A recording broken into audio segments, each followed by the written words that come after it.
যুক্তরাষ্ট্র ও ইরানের মধ্যে চলমান তীব্র সংঘাতের মাঝে 2 সপ্তাহের যুদ্ধবিরতি চুক্তিতে মধ্যস্থতাকারী হিসেবে বিশাল এক কূটনৈতিক সাফল্য পেয়েছে পাকিস্তান। কিন্তু এই ঐতিহাসিক অর্জনের মুহূর্তে পাকিস্তানের প্রধানমন্ত্রী শেহবাজ শরীফের একটিমাত্র ভুলের কারণে সামাজিক যোগাযোগের মাধ্যমে রীতিমতো হাসির খোরাকে পরিণত হয়েছে বিষয়টি। একটি এক্স পোস্টে ড্রাফট লেখা থাকায় এই বিতর্কের সৃষ্টি হয়েছে।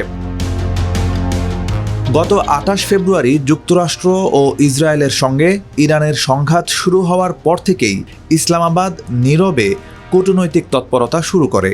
ওয়াশিংটন ও তেহরানের মধ্যে সরাসরি কূটনৈতিক সম্পর্ক না থাকায় উভয় পক্ষের মধ্যে সেতু বন্ধন হিসেবে কাজ করে পাকিস্তান। বিশ্লেষকরা বলছেন এটি গত কয়েক বছরে পাকিস্তানের অন্যতম বড় কূটনৈতিক বিজয়। পাকিস্তানের পররাষ্ট্রমন্ত্রী ইসহাক দারের নেতৃত্বে সৌদি আরব, মিশর ও তুরস্কের পররাষ্ট্রমন্ত্রীদের নিয়ে ইসলামাবাদে বৈঠক হয়। পাশাপাশি সেনাপ্রধান ফিল্ড মার্শাল সৈয়দ আসিম মুনির মার্কিন প্রেসিডেন্ট ডোনাল্ড ট্রাম্প সহ শীর্ষ কর্মকর্তাদের সঙ্গে কথা বলেন। এই ত্রিমুখী প্রচেষ্টার ফলেই গত 7 এপ্রিল যুক্তরাষ্ট্র ও ইরান 2 সপ্তাহের যুদ্ধবিরতিতে সম্মত হয়। এই চুক্তিতে লেবাননের যুদ্ধবিরতিও অন্তর্ভুক্ত রয়েছে, যা বিশ্লেষকদের কাছে অপ্রত্যাশিত ছিল।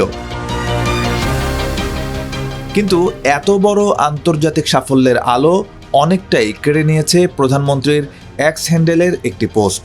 চূড়ান্ত যুদ্ধবিরতি ঘোষণার ঠিক আগে শেহবাজ শরীফ এক্সে একটি পোস্ট করে ট্রাম্পকে যুদ্ধবিরতির সময়সীমা 2 সপ্তাহ বাড়ানোর এবং ইরানকে শুভেচ্ছার নিদর্শনস্বরূপ হরমুজ প্রণালী উন্মুক্ত রাখার আহ্বান জানান। কিন্তু এক্সের এডিট হিস্ট্রি ফিচারে দেখা যায় চূড়ান্ত পোস্টের 1 মিনিট আগে দেওয়া সংস্করণে লেখা ছিল draft Pakistan's PM message on x. মূলত না পড়েই নির্দেশনা সহ পুরো বার্তাটি কপি পেস্ট করায় এই বিপত্তি ঘটেছে। নেটিজেনরা তাৎক্ষণিকভাবে এর স্ক্রিনশট ছড়িয়ে দেন। অনেকেই প্রশ্ন তোলেন, যিনি ঠিকমতো একটি টুইট করতে পারছেন না, তিনি এত বড় একটি দেশ চালাবেন কিভাবে?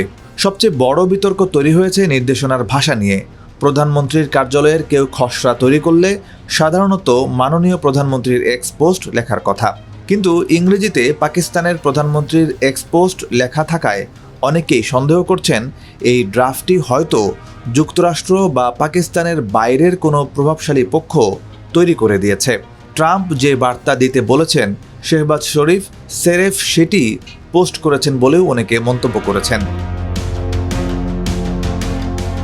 10 এপ্রিল ইসলামাবাদে 2 দেশের মধ্যে পরবর্তী আনুষ্ঠানিক আলোচনা অনুষ্ঠিত হওয়ার কথা রয়েছে।